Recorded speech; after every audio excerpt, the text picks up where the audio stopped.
Hi guys, my name is Anima and I'm going to talk to you about my top 5 wow moments in gaming. I know, a top 5, absolutely novel concept, nobody's ever thought of that one. Frankly, I'm bloody brilliant, and smart, and sexy. Give me a job! We've all been there. You've been playing a game and something happens, or a series of somethings happen to make you go, wow!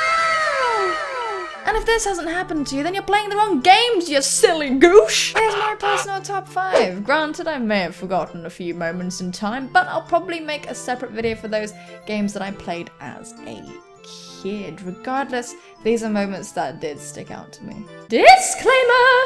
Only one game per series. The moment is not meant to be sad, it's meant to be like, wow. So while some moments could be sad, this list does not revolve around that tone. With that being said, I'm about to express opinions are like assholes. Bears like 'em. Number 5! Mass Effect. This is a stunning masterpiece of a game that covers literal galaxies. Whether you're saving an entire race or just one blue bombshell of a tentacled scientist, Liara, for the love of God, just step on my face. You're guaranteed to experience many incredible moments just like this. Shepard. Rex. It's so beautiful! In the event you haven't played Mass Effect, I'll say this is quite spoilery territory, but essentially within the first hour, you stumble upon this sick alien doohickey called a beacon. Shepard, the player-controlled character, essentially trips the fuck out and has a crazy vision that basically covers the doom of an entire species. In between bouts of being called crazy about this vision, you chat with a fit smurf who validates your terrifying hallucinations. Folks come around to believing you, including this horrifying ball crusher and this gorgeous bag of sexual mystery. Throughout this whole mess, there's this Saren guy who's doing some evil shenanigans, and it's up to you to stop him! But it goes deeper than that. With a collective gasp of oh shit, you learn there is a nasty mean ship controlling everything. After girding your galactic loins, you go to engage it in some motherfucking parlay. And with that I present you... Rudimentary creatures of blood and flesh. Moment number 5. You touch my mind, fumbling in ignorance, incapable of understanding. There is a realm of existence so far beyond your own, you cannot even imagine it. I am beyond your comprehension. I am sovereign. This conversation is extremely chilling. From the foreboding music to Sovereign's cryptic dialogue, this exchange is nothing short of disturbing. What was thought to be a mere vehicle revealed itself to be a terrifying, godlike AI whose motivations are simply... beyond your comprehension. The way Sovereign talks, like you're just a puny mortal with no hope of grasping its intent, really makes you feel insignificant. Its continuous statements about our incapability truly punctuates it as being beyond the world of man. And this stellar dialogue is exactly what made this list. Number 4!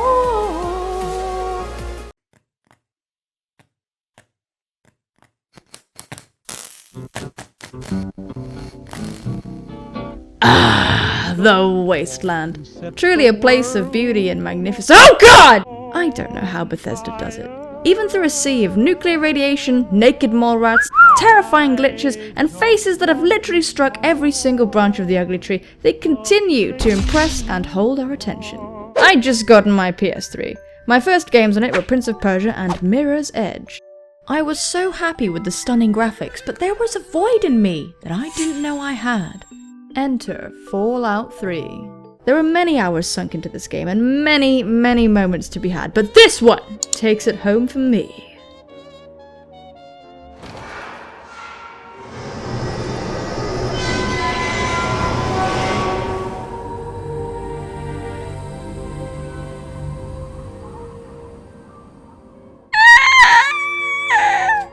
I don't know if it was because I hadn't really played a game like this before, save Morrowind, which I was a little too young to understand at the time, but this blew me away.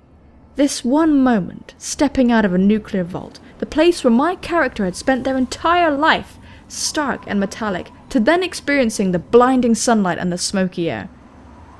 It was just... so... Oh god!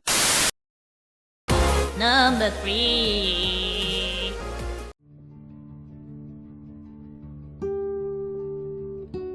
If you've been here any longer than 5 minutes, you'll know that I've talked about Life is Strange a lot. This game is the tits! The dog's bollocks, the cat's nipples, all that good stuff. And it's totally heaving with moments, but there can only be one! Life is Strange is a game where you play as a wafy hipster and go around searching through people's shit in between photographing their agony and engaging in sweet girl-on-girl action. I'm only half joking. Our heroine, Max, spends a lot of time with this steaming pile of panty-smashing brutality, and therein lies the moment. Spoilery territory here, you've been warned. Max's hobbies don't just consist of handling people's used pregnancy tests, but also include time travel. During one particular tizzy, she ends up in an alternate timeline with an alternate Chloe. The walk on the beach in the opening scene to episode 4 is amazing. The awkwardness of caring very deeply about someone but having a lot of distance between you is captured beautifully in this moment. It's weird hanging out with you again. I know. I'm glad we are, though. It was nice that you sent me actual letters. Probably easier to write than to visit me. I don't mean that in a bitchy way. Not totally. You probably wanted to avoid awkward conversations like this.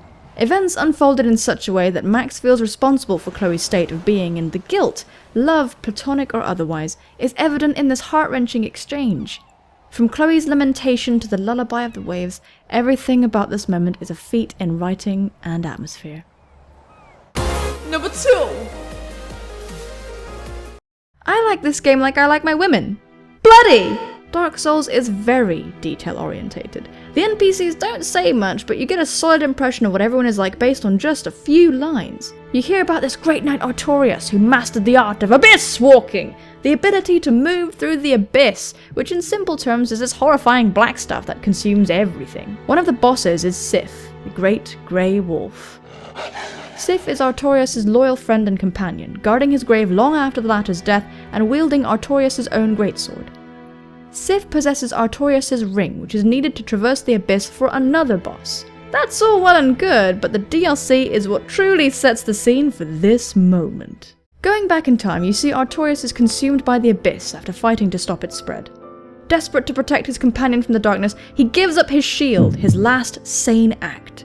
Journeying through these abyssal caverns, you can find Sif, who is smaller and so vulnerable, surrounded by terrible phantoms. The good news is, you can save the wolf. If you save Sif in the past before fighting the canine as a boss, and then go to Artorias' grave, Sif will actually recognize you.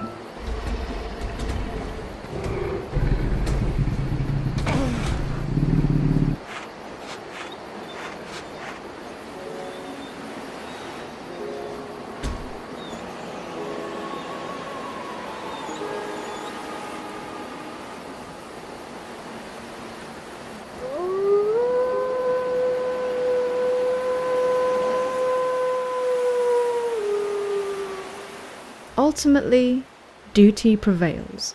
With a mournful howl, Sif takes Artorias' greatsword and stands against you. All Sif wants is to protect you from a fate worse than death, for no one should enter the abyss ever again. And that broke my heart. Number 1.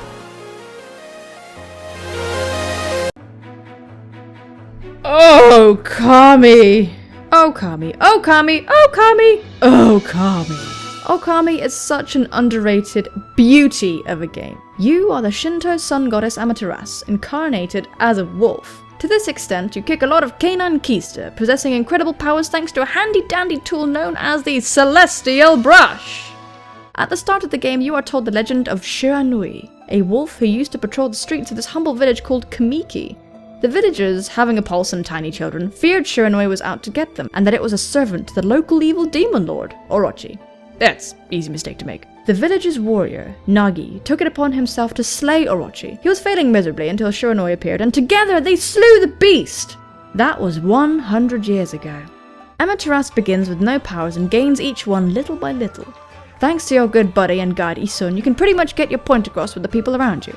However, no one believes in the gods in this day and age, apart from a few folks, but things have all gone to shit with demons and stuff. So in spite of that disbelief, it's still your duty to purge the land of evil. Sounds like a thankless job, but hey! It's a living!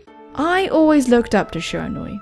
It was so cool looking. I mean, Amaterasu is no slouch herself, but shit, look at these beautiful markings and that brilliant flame. Our weapon was a pea shooter by comparison. You even get to fight alongside Shiranui at one point thanks to some time buggery, and Shiranui is such a force to be reckoned with. As cool as that all is, it's not the moment. This is.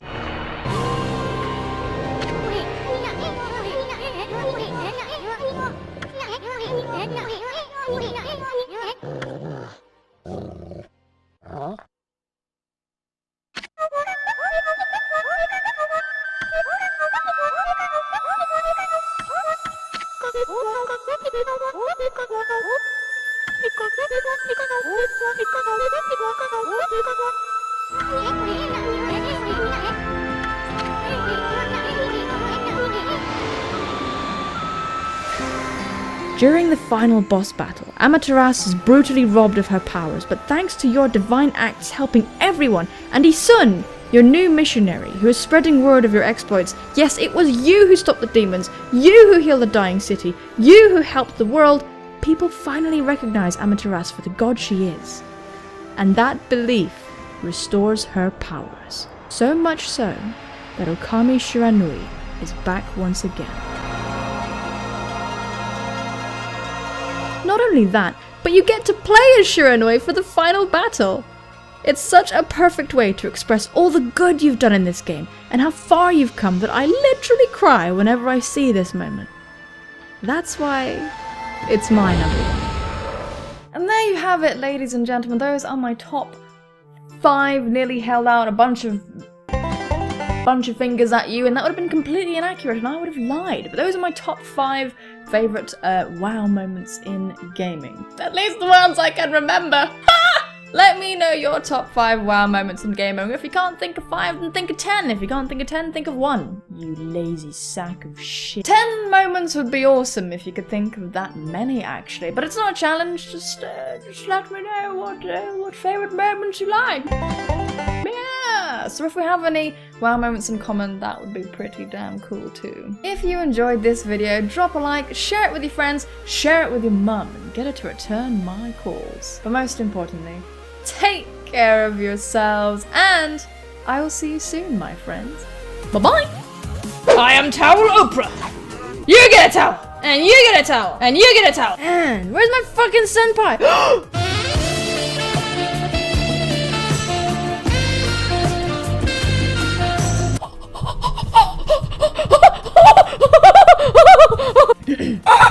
Ah yes, my favorite NPC. It's Girl. I love Girl.